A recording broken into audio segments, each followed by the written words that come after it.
our heroes. They had gone to downtown Dulcimer, beautiful downtown Dulcimer, in order to in order to actually pay back. Yeah, pay back your fixer, right, Renner? But he wouldn't take money. That's true. Or bug off, apparently. Yeah.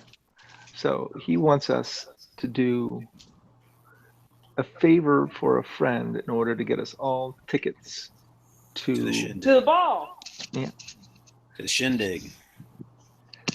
The festival. More of a hootenanny. You wish to go to a festival? The festival? The having a festival? The Baron's Nephew's Festival. Oh. The festival. Wait till you find out all the cool stuff you've got to get to win tickets. Cow as green as grass. Hair as black as crows.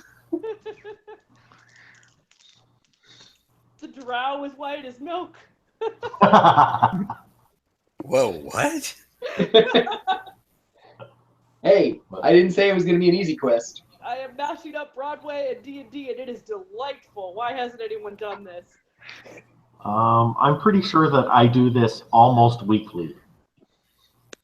Jenny, can you do something with your mic so we can all hear you? Oh, I'm sorry. It's okay. You're just a little muffled. I'm trying to find a place to put it that's closer to my face, but I might just have to hold it. Interesting. By the way, thank you for my presents, Jenny. You're welcome. I hope you get much use out of them. Hey, David. The thing where you can gel a mag light is the best thing. It's pretty awesome. Hey, David, thank you for your presents. You're very welcome. It's my pleasure to be here. So had we gone to sleep? Some of us had gone to sleep. Some of us were staying up to listen to David warble. So what I wrote down was Lenora told Renner that the party needed to talk about it and needs to know more about the nature of the favor involved. The party took most of their stuff up to their rooms. Cole went to sleep out in the barn with the mounts and the wagon, which still has the chests on it. Todd's performance went well. The crowd loved him, and a few asked if he's an advanced man for a circus. And somebody was going to email me my cut of the take for the day. God, that was me. Who's running this campaign? This is the most slipshod, mismanaged goat road. No, I know that one. That one's called 1647. No, not when my server room is still there. Okay. No. I think you're thinking of the federal government. Oh. Right. That's what I meant. It's the executive branch. It's the same idea. So, quick reminder to everybody, you can text ResistBot and it will turn your texts into faxes that it will send to your congressional representatives. Which is super rad. Or delegate. It is freaking rad. In case Eleanor Holmes Norton. Faxes are the most likely to get read because they don't require opening envelopes or email or anything. They're just there and you read them. Huh. I feel like I should just show up at Eleanor Holmes Norton's office with just cookies and say thanks. Yeah. Well, in Pennsylvania, there is a protest movement that Mark has signed up to go to at some point called Tuesdays with Toomey, because Pat Toomey never holds town halls. So every week on Tuesday, a bunch of constituents show up at his office to be like, why won't you talk to us? And he refuses to speak to them every week. The smartest thing I've heard out of the Democrats in a while was a bunch of Democratic candidates volunteering to show up at the town halls that the incumbent Republicans weren't showing up to. Yeah, I love that idea. It'd be all like, if you won't explain what this bill says to your constituents, I will. Yeah. That's fantastic. So in discussing what Renner wants from us, is this like the next morning we should all meet for breakfast? I don't see why not. Coffee! Really more of a brunch sort of person, but if we must, breakfast. I can understand that your working hours are different. On the other hand, we don't want to wait too long for the coffee to kick in. I was going to say, Mildred is all like, bad. have you heard of this stuff called coffee? It turns out we don't really need to sleep after all. No. Does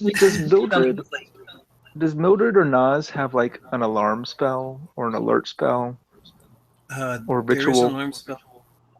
Yeah, that's a ritual. Do they have it? I do not believe I have anything of the sort that I can cast on purpose. I am not aware of Nas having it. Your best bet, Noah, is one of the is either a druid or a cleric who has the ability to select from a much broader set of spells every day. It's not a druid spell. Oh, geez.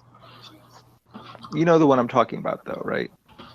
I Yeah, it's believe called Alarm. It's a first level mage spell. Oh, hey, this is a long rest. Yay! if we know what type it is, it may be something that I could learn. Yeah, if you're a bard. JR,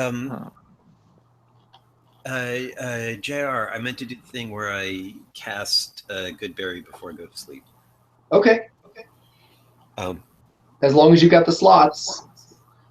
I think I do. It's just a level 1. Okay. Yeah, if you got the extra slot, absolutely make yourself some berries that'll be good until sundown or bedtime. Right. So, Todd. Yes. Are you from a college in the area? Define the area. So if I say introduce you to somebody as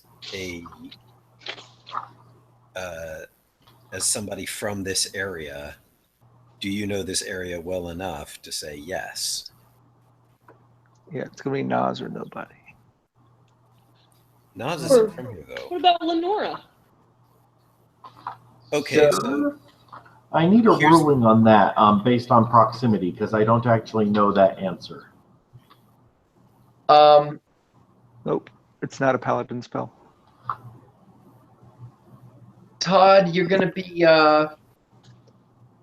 no, I think Jenny was asking Lenora about Brian's question, because Lenora might have local knowledge. actually, all right, here's the thing. I at the shindig, in a social setting, I am going to be the point person. Sure. True. So I will need to introduce everybody. And our cover is that, we're here searching for treasures. So I will introduce everybody as a member of my entourage. And I need something for everybody to do. And Todd is the only person who's left out. What, you can't just travel with a singer for entertainment? I'm working on it. I'm not sure where the Bard College actually is per se that we defined this, so I'm trying to. You don't have it. It was Nas or nobody, and Nas does have it. Nas has what? Oh, the alarm spell. Yeah, I can't have it because it's a wizard spell and it's an abjuration, and I can only take illusions from the wizard school. Since Nas is not here, I'm going to assert that Nas figures out that she could cast an alarm spell on the stuff, so I can come have breakfast with you guys.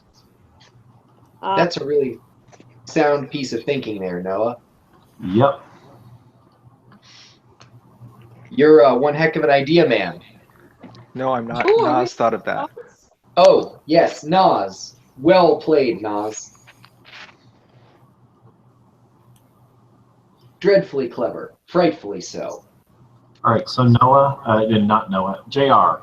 David. I don't actually know where the Bard College is. Were we assuming it's in Principi di Medani? Oh. Or was I going through there on my travels? I had the feeling that I was going through there on my travels, but I don't actually know where the Bard College would be in this location. Yeah. I think we need to figure out offline exactly how local you are or aren't. Okay. We could do it here, but I feel like when you're making big decisions about a character like that, it's better to back and forth them a few times. Right. I can tell you, Brian, that I am familiar with several local settlements, such as Villa Kingswood, Neighbor, Brinemoor. Right. So what? Here's the thing: is that if I introduce all of you, I am going to introduce you as Lenora Arkoth, who was a member of the. So we're all here as treasure hunters. I decided in my rich boredom that that's what I wanted to do now. So you are my entourage, and Lenora Arkoth was a member of the Diplomatic Guild, and therefore she is my expert on international relations. Cole is my bodyguard. Mildred is my expert on the arcane. Ooh. Naz is historian and archaeologist and author of nonfiction, so obviously she fits in.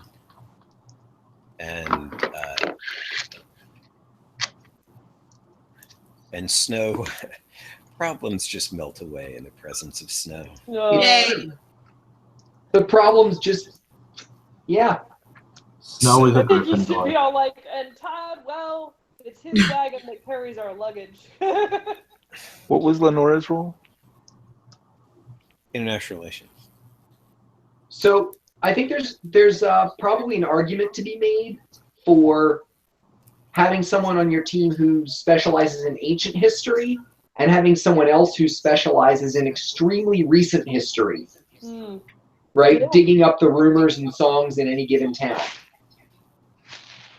It's true. I could be your chronicler, so to speak. His One what? who gathers Chronicler, local, lore master. Gossip Yes. monger. Yeah. I'm thinking of the scene in Cryptonomicon where Shafto and his buddies go to the village in the middle of the Philippine jungle and sit down and start chain smoking and eating giant omelets, and a line forms out the door with people telling stories about buried Japanese World War II gold that their grandpa knew about. Right. Well, and it's important. Bard colleges do occasionally send people out to gather new stories. Yeah. Well, and for that matter, if stories are based on real events, maybe if you have a historical expert and then someone who knows all the songs and stories, you can use that to decrypt the song or the story enough to figure out where the treasure it is singing about might now be. This is true. See, there you go. Right. It's like the A-Team, except instead of an armored van, you've got a wagon pulled by lizards. It's exactly like that. Well, once you explained it, it made a lot of sense. Snow, I will pay you $1 to make your battle cry, I pity the fool. You can either PayPal or Venmo me that $1. Okay. So now, please actually PayPal her $1. Please don't Venmo me $1 because I can never get into my Venmo account the right way. We're old. We don't Venmo. What are you talking about? It's PayPal all the way, baby. I was Peter always Thiel, not explaining to people that no, Umbrella is not really a song that you should remember from elementary school because it's dirty. Yep. What? Yep. There's nowhere on there that says 5. Yeah, that's the new. The old ones actually the old ones actually say 4th. Oh, great. Like, who looked at this and went, clearly this does not need a 5 anywhere on it? Yeah, This doesn't look anything like any other player's handbook. Well, it's because I think the branding is D&D Next, right? They didn't actually call it 5th edition. Yeah, I think that's the colloquial term for it. Really? Yeah. Even though literally everybody knows it as 5th edition. Seriously.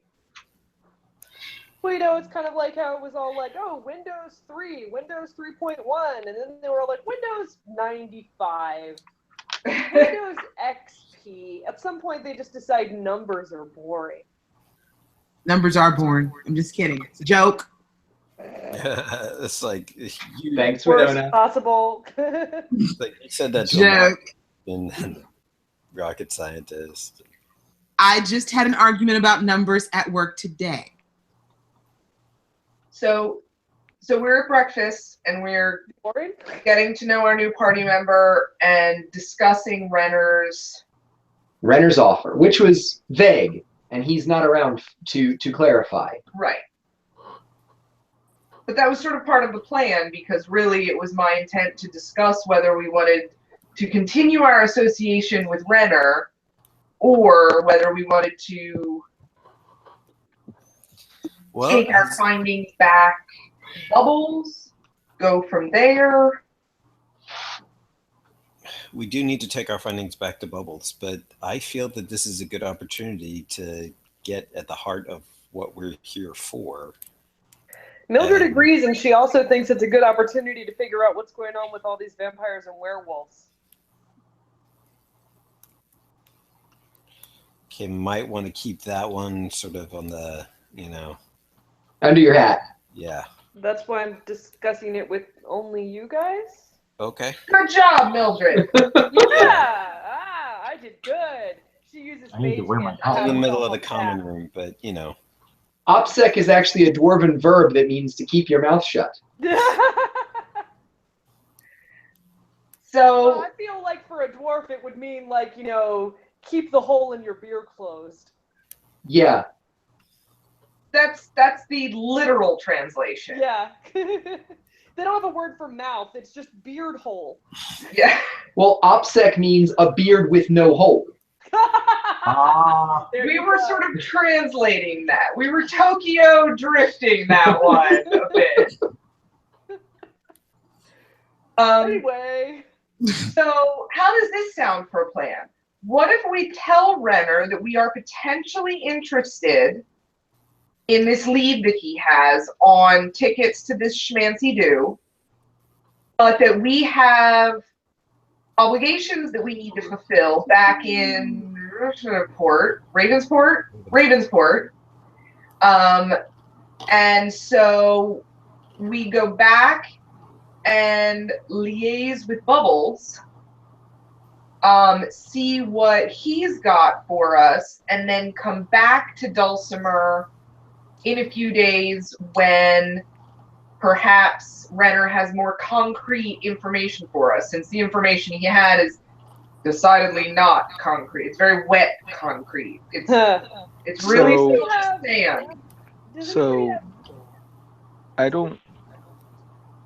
Does anyone have Animal Messenger that we could use to send a message to Bubbles?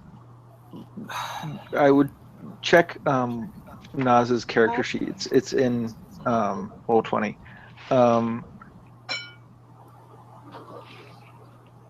I don't. I mean, our goal is to get known here, right? Right. Yes. And especially by people who do the kind of thing that Renner does, apparently. And by the people who are going to be at the wedding. So going to the wedding seems like a good goal to me. Why don't we just ask Renner to introduce us to his friend? And Mildred says, I don't want to owe anyone any favors. That's a really bad position to be in. You don't want to owe people favors. Agreed. Right. So if his friend is here, let's talk to his friend and find out the details. I agree. Okay. This is going back a bit far for Erica's memory. Do we, in fact, have any reason that we need to go back to Bubbles immediately? No. Well, Bubbles asked for this. Bubbles asked for some of the stuff that we retrieved. Right, but he didn't need it on a deadline. Right. And he had already filled the shop with, it's not the really good stuff. Right. The plan was, at least at the outset, that by helping to stock his shop, you would draw in more of the sort of curious onlookers who would have rumors about other stuff, be willing to buy stuff or barter stuff, and would get him leads. In the same way that Renner's helping you get leads. Yeah, and the more good stuff we come back with from this trip, the better we look as an adventuring team. No, I don't disagree with any of that. I just figured if Renner didn't have concrete information for us right now, that going back and providing Bubbles with the spoils of our most recent adventure would be, we'd be working both those lines of information at once. Basically, rather than just sit here and wait, we would spend time traveling there and back. Right. But that's on the assumption that sitting around and waiting for Renner's information to come through was a thing that was going to happen anyway. Right. If it's not, if there's something more immediately available for us to act on, I'm all for that as well. Can we, so this armor and sword and everything, are they usable? Are they magic? Brogar's equipment? Probably. You might want to. Yeah, I mean they're in good condition. They were among the items. I think I said that at least the gear that was personally Brogar's was still in excellent condition. No sign of rust. And so we checked it out pretty extensively. So Brogar's treasure is a bunch of money, some earrings, a silk suit, a short sword scabbard, a gold cloth hat, a pewter decanter, a signet ring, a spell scroll with grease, a spell scroll with sleep, a spell scroll with unseen servant, a spell scroll with unseen madness, or with crown of madness, potion of climbing, 2 potions of healing, the desert star, which is a rough, round, diamond-colored stone about the size of a halfling's closed fist. There's a soft, furry pouch which contained the fortune stones, a quiver made from strange-looking leather and branded with draconic runes in silver bearing the words, Ginvael's folly, if you come after the king, you better not miss. Yay. Sorry. Brogar's luck is the name given to a set of ornamental chargers, dining plates, goblets, and tableware. And Brogar's arms are a fine steel longsword, a delicate but efficient-looking main gauche, and a set of 3 very fine short spears. A heavy kite shield with a gorgeous design inlaid, and another shield that looks plainer but more functional. Lastly, his armor, an assortment of scraps including a chain shirt and hood, a few scraps of plate for thighs and shoulders, and some tall boots that appear to be made of dragon leather. Right, so the boots and the armor and the left-handed dagger and the sword, are all of these magical, or are they just like really good shape weapons? Nas can do identify. I think we did. I felt like we waved them around. Yeah, you waved them around. That was when we had the discussion about whether Identify actually used a 50 gold pearl in this universe. Right.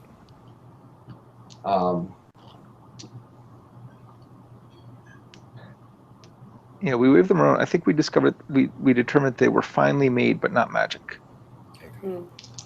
No obvious magic in Brogar's arms. Again, the idea was to have them in a display window somewhere where they would attract attention and people who knew the story would get jazzed about them. Sure. So we have no indication of when Renner might be coming back? Where did Renner didn't say he was going anywhere. No, I don't think he was going anywhere. It was just that he didn't have much concrete information for us. And I told him that I would have to discuss the possibilities of even pursuing his information with the group before I sent him off for it, on the assumption that we would then act on it. Okay. I think the other thing we have to consider is that, as Cole has been doing, we have to protect the loot we already have.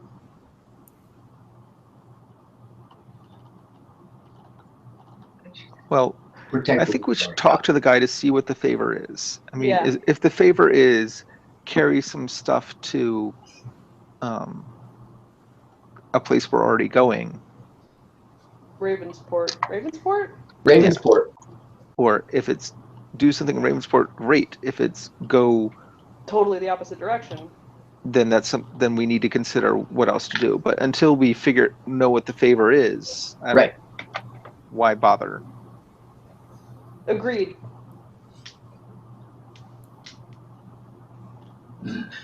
Is everybody? Yeah. How's everybody feeling? Yeah. Let's do it. Okay. So do you guys? So the other thing you had talked about in Ravensport was that the Winterhelm Forge is here in town. Oh, we should totally visit that.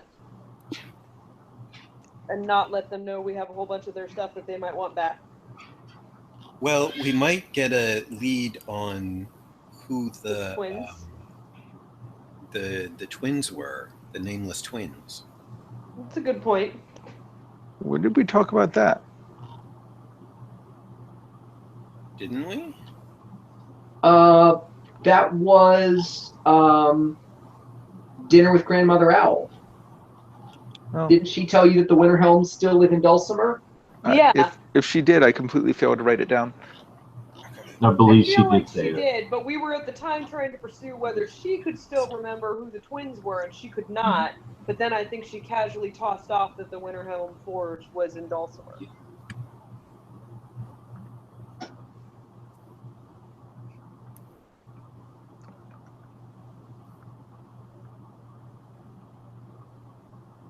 Really? Still in Dulcimer? Winterhelm Forge. Hey, anvils are heavy. They tend to stay in one place. Yeah, Right? that's a good point. That's not what I learned from watching Merry Melodies as a child. Those were inflatable forges. Oh, well, those Acme forges, they're made of such inferior steel. They're light as a feather. It's basically a steel balloon. They are a leaf on the wind. Right Unless you're a coyote. I was gonna say right up until those last 12 seconds, they're light as a feather. As long as you don't look up, Or down. Yeah. you're better off Try blind. to run. Yeah, if you're carrying one, you're invariably going to step off a cliff that's blocked from your vision by the anvil you're carrying. At which point, it takes off with your hands, your arms stretch comically. You have time to look out through the fourth wall regrettably, and then vapor trail. Wilhelm scream. No! No! So we're just going to sit here and wait for a runner? I mean... Well, we could go get him. Forge. Check out the forge. Yeah, right. We could divide in two. Right, because that's You could what? Some of us could stay here waiting for Renner, and some of us could go check out the forge. Oh, I know this Lenora one will volunteer to stay at the pub waiting for Renner, since she is the contact. is sort of nominally the point of contact there. And the alarm spell works for 8 hours. Nice. But does it only ping to Nas, or is it an audible alarm? It pings to Nas. Okay, so should Nas stay with Lenora? Nas should stay near the cart enough to do something about it if the alarm goes off. Okay.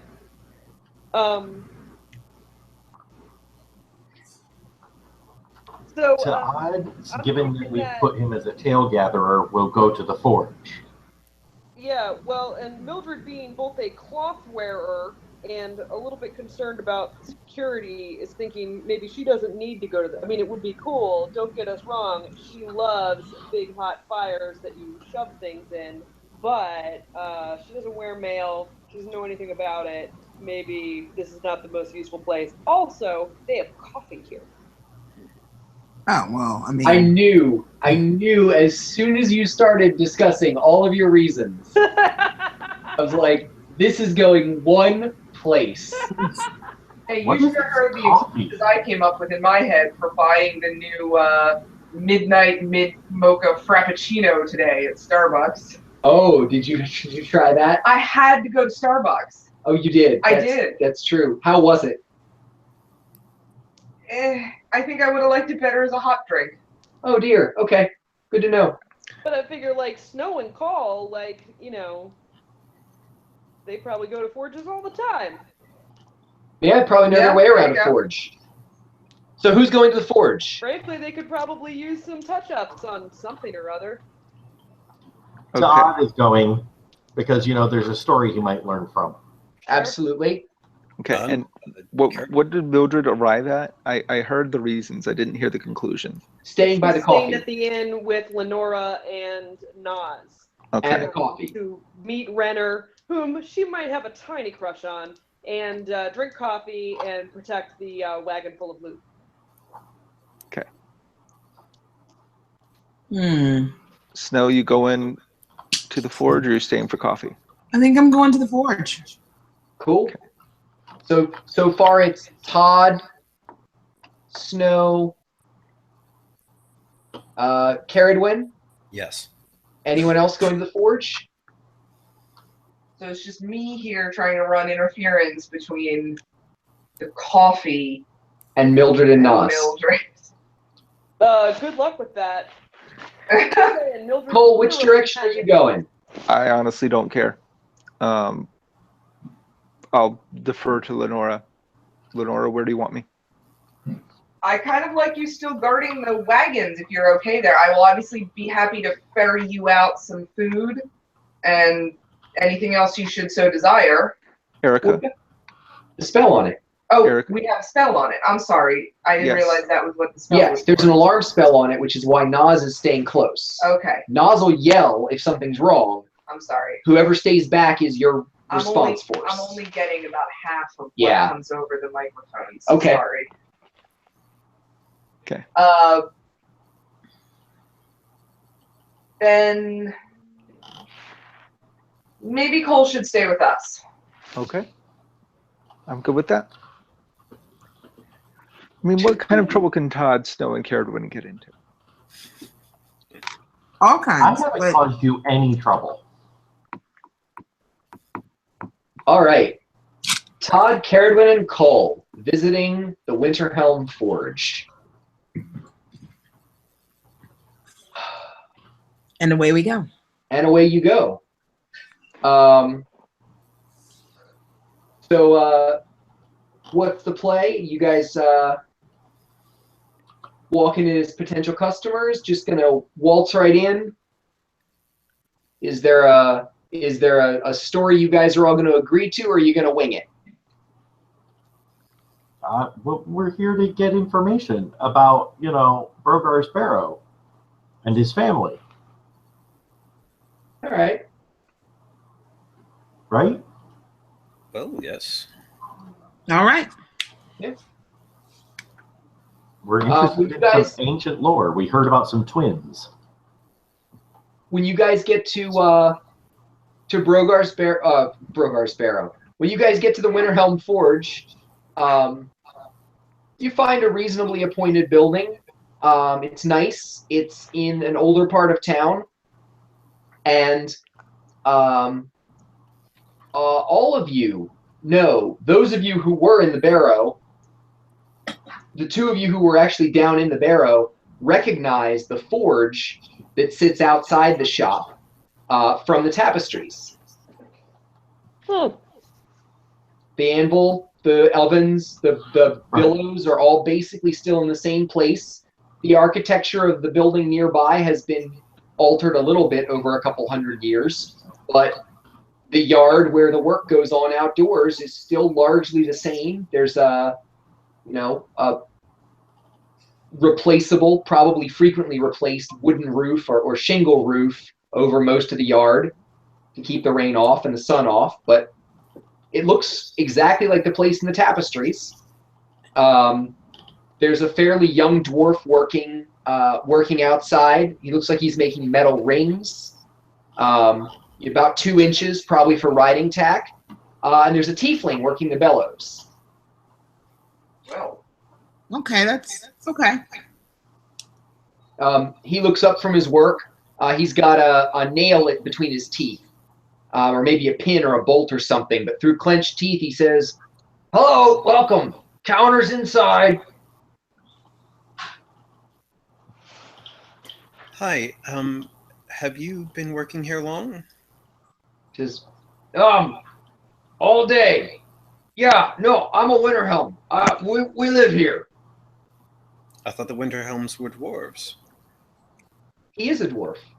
Oh, I thought you said he was a tiefling. No, there's a tiefling working. I'm the sorry. bellows. There's a young dwarf working the anvil. There's a tiefling working the bellows. Oh, I'm sorry. I I misunderstood. totally misunderstood that too. Sorry. I bet tieflings are great at working in forges. Yeah. No, I mean, Plus, it Yeah. means he's equal opportunity. I mean, God knows Lenora can bellow. Oh. Wow. Yeah. Weirdly, because of the tiefling genetics, the tiefling could be both. Could be a Winterhelm. It's a weird genetic thing. Yeah. But the dwarf says, "Yeah, I'm a Winterhelm. We all live here. I mean, most of us do." do you know much about your genealogy? Huh. Every Winterhelm knows the story of the clan, he says. He's got the bolt clenched in his teeth. He's like, "If you want to talk, though, you want to go inside. Talk to my uncle." Fair enough. Thank you for your time. Sure. Have a good day. See you soon if you got an order.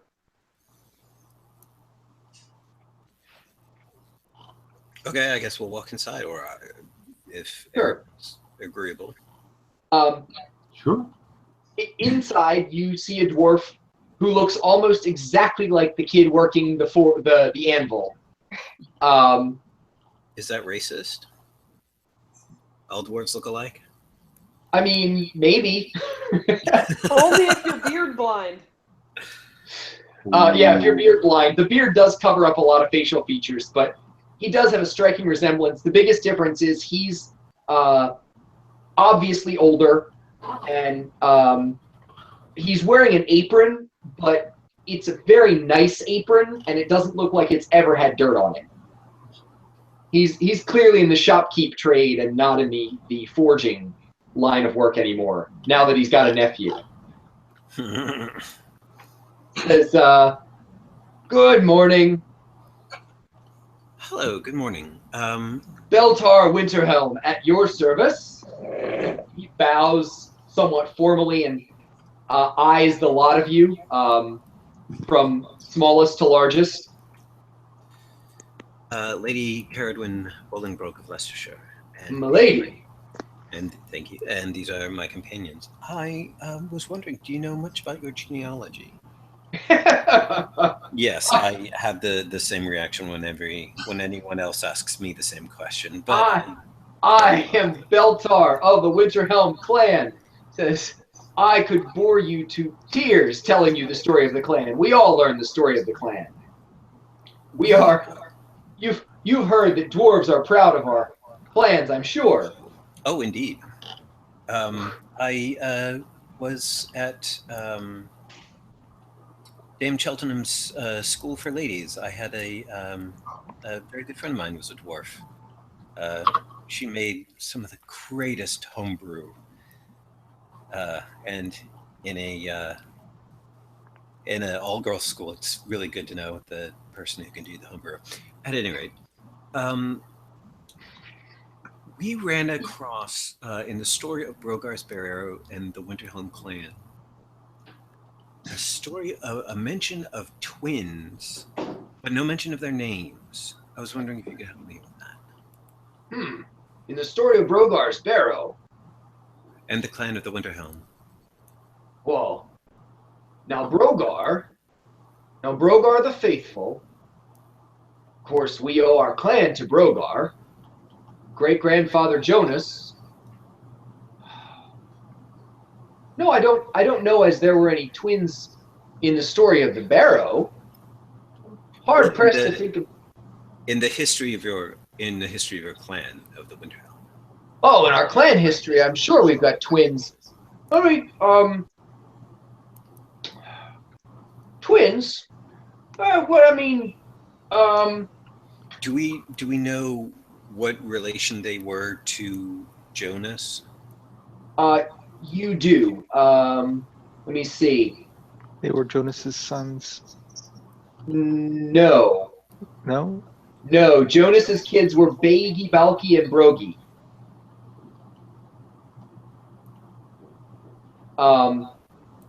The room that had the twins buried in it had a statue that was named Grandfather Jonas. So they're probably grandchildren. Okay. I shall mention this to Beldar. Oh, grandchildren to Jonas. What?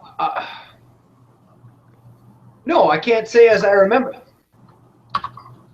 Damned if that doesn't sound familiar, though.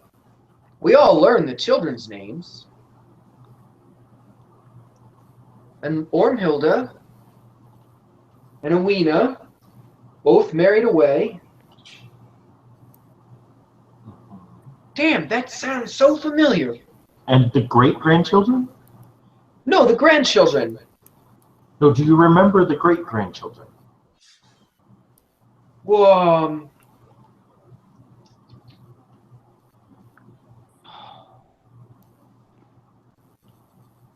Brogi's daughters were Ormhild and Oswina. Their children were born in... Brogi went to Galena. He starts counting off on his fingers, and he says, 1 Damn, plus 2 you plus stumped 1 me. plus 1. He goes, he says, excuse me a moment. He goes into the back room. He comes out looking flustered and flushed, carrying a big, thick book. He thumps it on the counter and flips it open. He says, you shamed me today. I am less a dwarf. No, not at all. Oh. Do not think poorly of yourself. We think that there's dark magic at work here, and we would like to get to the bottom of this. Do not think that you have brought dishonor to your name. Caradwin's actually serious about this. Yeah. Okay. He sizes you up. He goes, oh, I don't know. It drummed into my head since I was, well, shorter than her.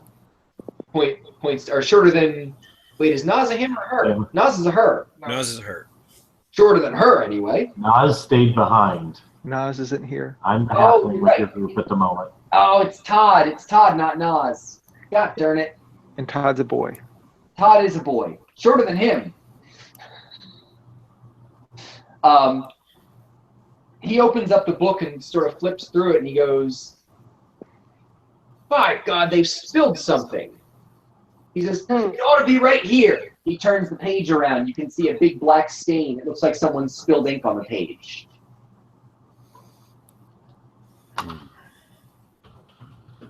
Look, you can even see the word twins. He points to a word written in Dwarven. Do any of you read Dwarven? Yeah, I do, actually. Okay. Yeah, he points out the word for twins in Dwarven, which is a really cool palindrome. It reads the same forward and backward. It's like a mirror palindrome. Anyway, he points to it and says, see, that's the word for twins. And then on the next page, they're kids, and he goes down the ramifications. He goes, that was them. That was them. They were, he turns it around and looks through. He's like, oh, well, no wonder I couldn't remember them. They were dishonored, you see. How were they dishonored? Well, if you don't mind my asking.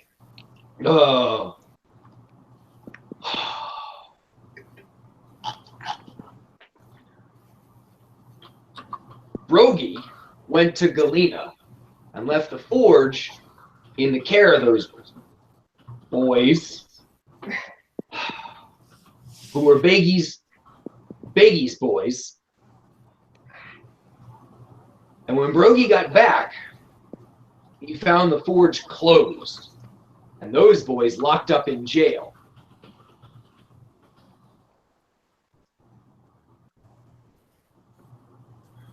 And when he went to bail them out, which cost him a pretty penny, he found they had been locked up for murder. Oh dear. Locked up by the Baron himself.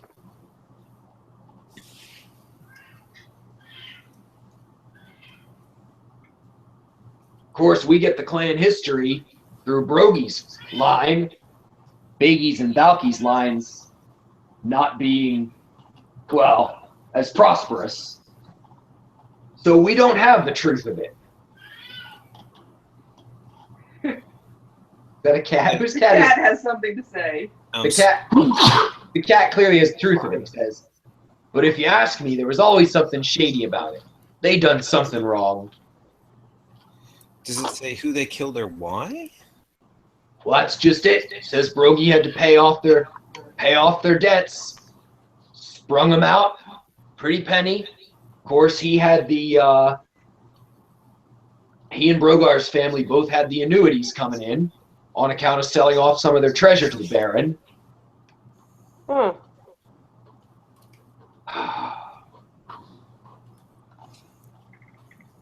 But yeah, by a year or two later, Brogy managed to scrape together enough and reopen the forge, and it's been open ever since.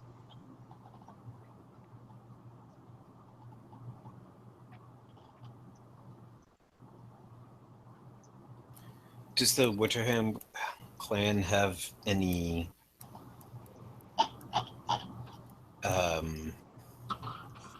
problems with the Baron? No, he pays on time. Brogar in oh gosh, it's been hundreds of years now. Oh, it was 282 when Brogar sold most of the hoard to the Baron's line in exchange for the annuity, which was to pay out for 777 years. Now, I believe Brogy bought a share of that as well, but he kept most of his money for the running of the forge. So we still get a token every once in a while from the Baron.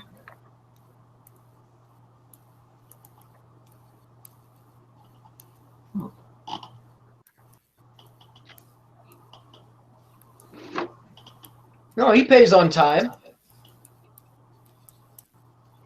Okay.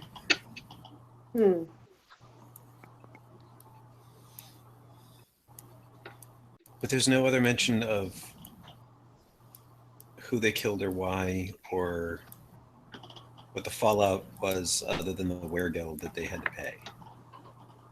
No, no, it's not written down in the clan books. I mean, it might be here in the margins somewhere under this stain, but I tell you, I'm having trouble remembering even what their names were.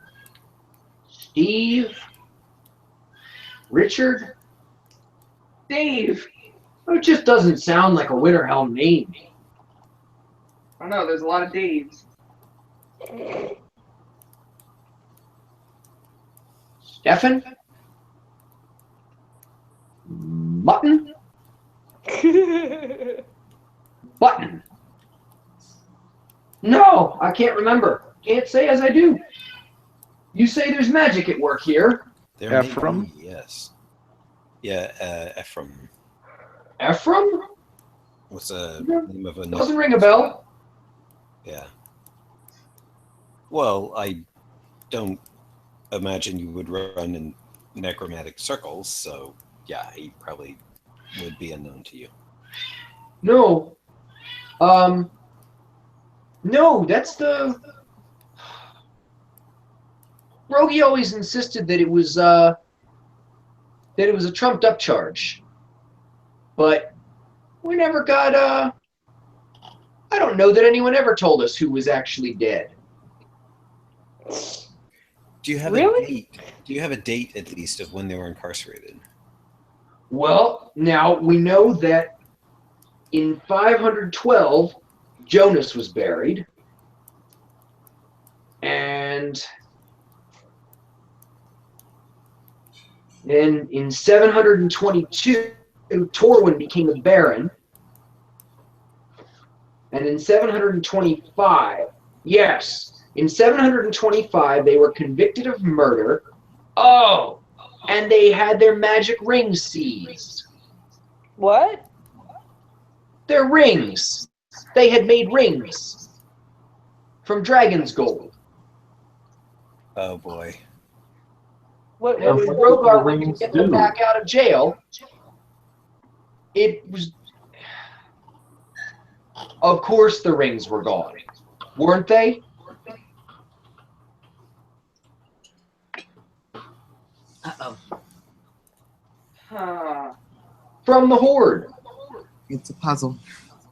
No, it's So for what the did the Horde. rings? What did the rings do? Oh, they were just nice. I mean, they had dragon's gold to them. Twins thought they could wear them and, you know, talk to each other. You know, without talking like. Okay. But that's you make a pair of rings out of dragon's gold. That's what you're gonna get. That's no great secret. What happened with Dragon's Treasure?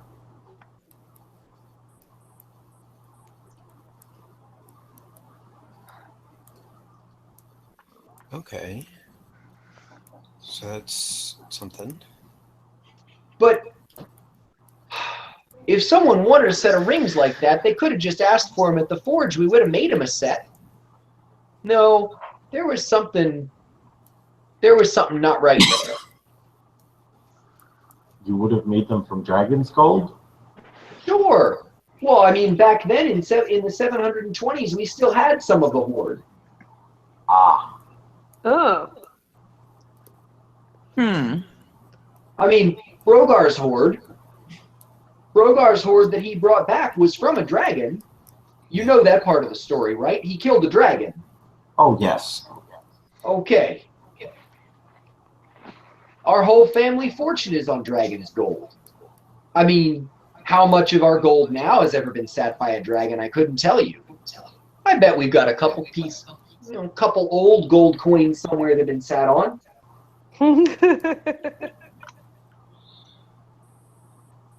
This is just such a hilarious distinction. Sat or unsat. Sure. So how much? So out of curiosity, how much would it be for a set of those rings like that? Oh, it'd be finding the gold.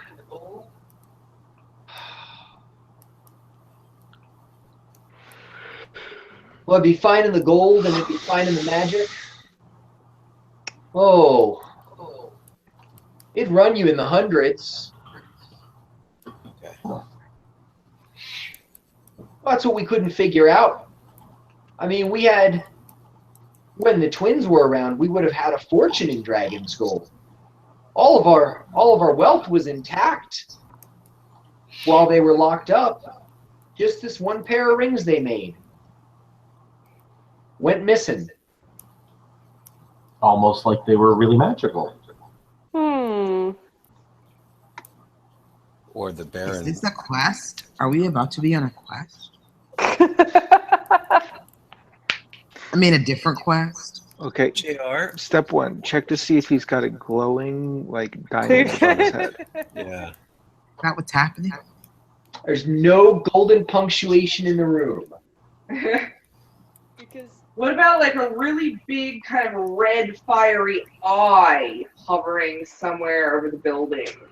No ominous surveillance by The disembodied eye? by disembodied overlords. No. Well, that's good. You can put that in the plus column. So remind me who's in the shop again. It's Snow, Caradwin, and Todd. Yes, Okay. but Snow is just here being quiet and paying attention and being the heavy. That's okay. It's an okay person to be. He scratches his beard a little more and says, "Well, I hope I've satisfied your curiosity. Indeed. I gotta say, I'm sorry I couldn't remember harder. Now you say someone put this ink stain in my book on purpose with magic? We believe that might be the case, yes.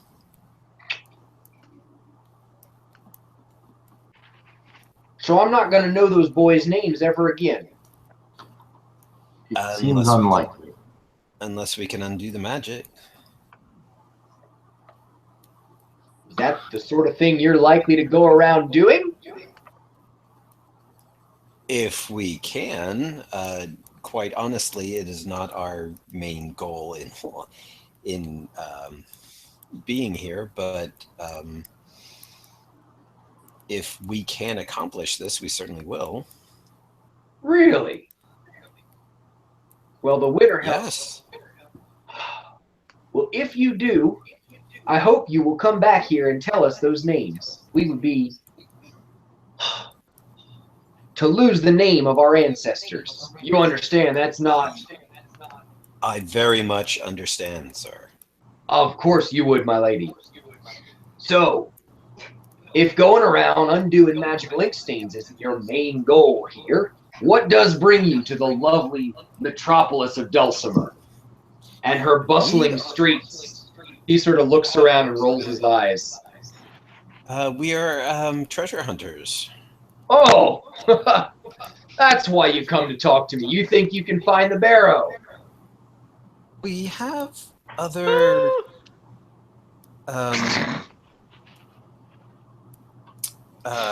information on that, so we may not need to bother you. Oh. About that.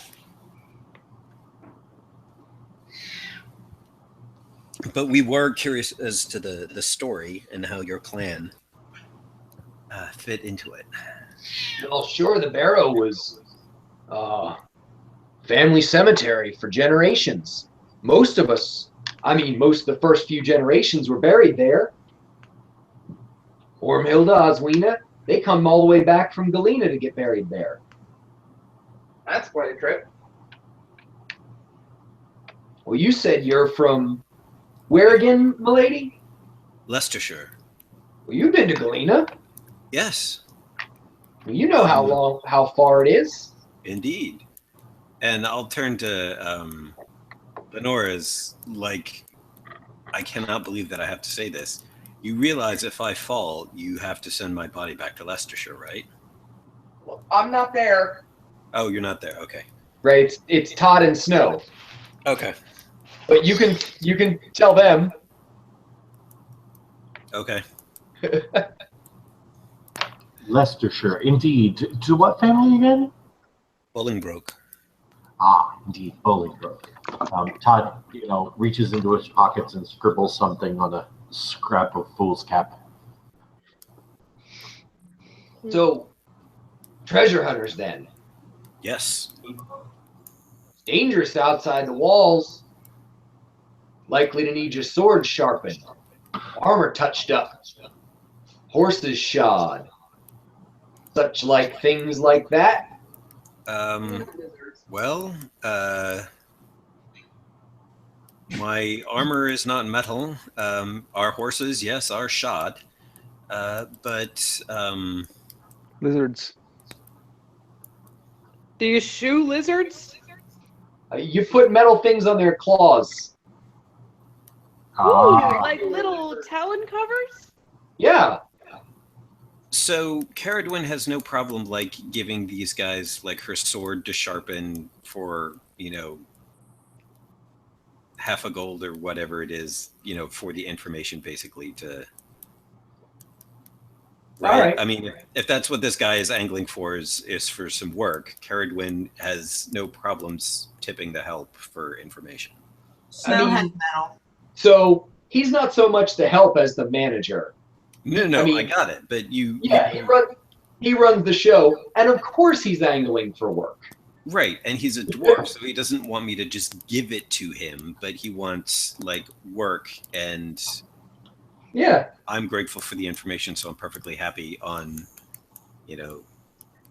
Oh, I see. You're offering to overpay. Well, within reason. Sure. I mean, he's angling for work, and I'm happy to give it to him. Caradwyn? Yes. Before you left, I would have asked you to take the signet ring with you. Because that's got the same touch mark as the armor. Right. So you could ask about that.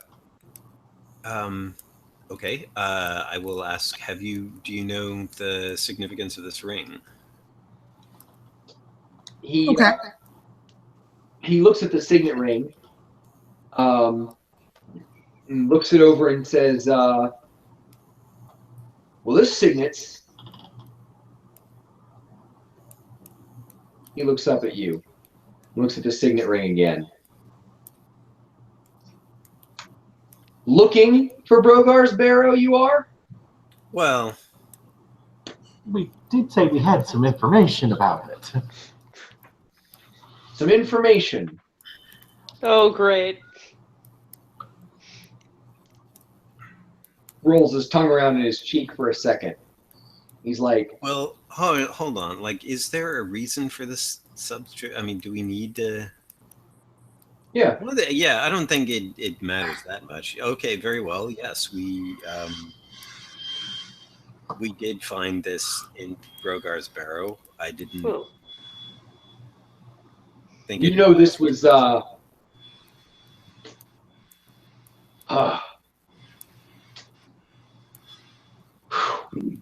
he's a little lightheaded. He sort of wobbles behind the counter for a second, then puts it down. He goes, "It's an old ring, steel, not gold or anything precious, but it did belong to the Brogars. Probably to Brogar himself." He fixes you with a dead-ass stare right in the eyes. Says, he probably used this to seal a letter he mailed back to the Winterhelm clan to let us know that Jonas was okay. Not that we keep those letters in a box. Or anything. So crosses his arms and fixes you and says, "All right. Who said you could have it?" Brogar. Which Brogar? The one who died. I feel like this is going downhill real fast. Dozens of Brogars have lived and died since their ancestor helped found the Winterhelm clan. Sir, we went to Brogar's barrow looking for treasure. We found it. We also found a necromancer who had defiled all of their resting places. Brogar's ghost asked us to put their bodies back to rest and reconsecrate the ground, which we did, and he paid us. He said we could have the ring and his gold if we did this for him.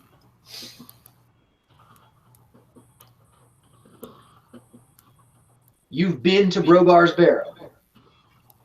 Yes. If Who I'm else? showing you this ring, it's very obvious that I can't get around it. So yes, we He have. looks at it, he says, "So this is his signet ring." You already know it is. Bartlett, I'm get in not, here. I am not going to Yeah. insult a dwarf's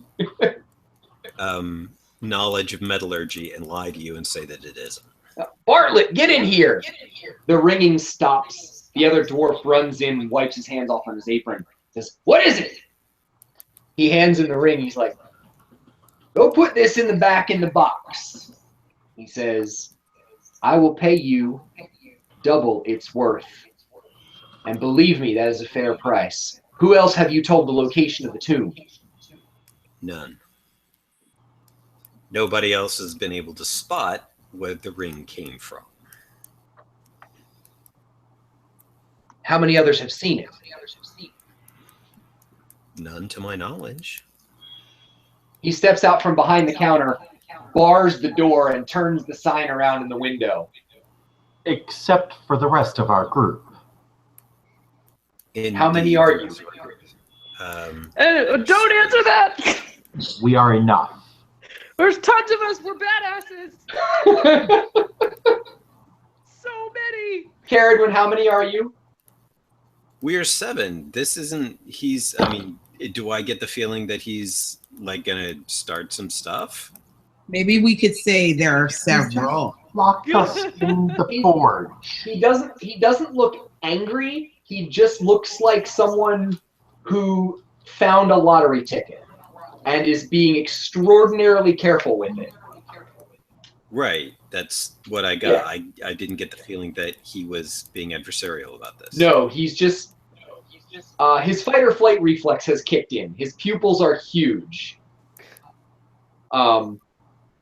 He says, "Would you mind coming back into my office briefly?" If I can bring my... All of you. Yes?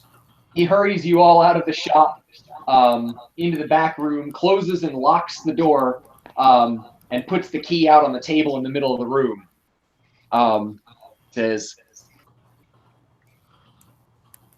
"The Winterhelm clan, and I'm sure the Brogars, would be greatly in your debt if you would give us the keeping of that secret." Of where the barrow is. Indeed. Very well. Are you able to make the... All right, JR, could rings like this enable me to, like, if I put it on, to communicate with somebody telepathically as an animal? What? Good question. I'm gonna have to look that up later. It's certainly a line of questioning you can pursue. Okay, I will tell him if... Well, I mean, if it is, I will ask him to make those rings for us, and we're square. A set of rings like the ones the twins lost. Indeed. And we're square. One other question. Yes. Who gave you the location of the tomb?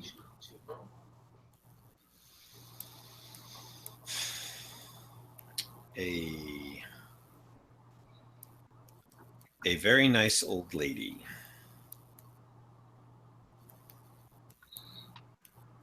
Did we actually get it directly from her? Sure we did. Because she lives outside of the town in a place where she can misdirect people as to what their location is. Whereas our good buddy, if he pissed off the dwarves, would wake up dead. So yeah, it was Baba Yaga. Sorry, JR. We've just officially renamed this character Baba Yaga. Grandmother Al doesn't mind. She's been called worse by worse people. So yeah, I will just sort of beat around the bush. It was a very nice old lady on the outskirts of town. Nice old lady, outskirts, huh? All right. Yeah, I'll see what I can do about making you a set of those rings. And anything else there you think the Winterhelm clan would have a claim on? The name of the twins, which I will try and get for you. Well, I'll tell you what. I will start digging through every recipe I have and shake every branch of the family tree and figure out if I can make you another set of those. I don't know where I'm going to get dragon's gold. Of course, if you got some from Brogar's tomb, that would help. Okay, I mean, do we? Do you think any of the stuff that we've got...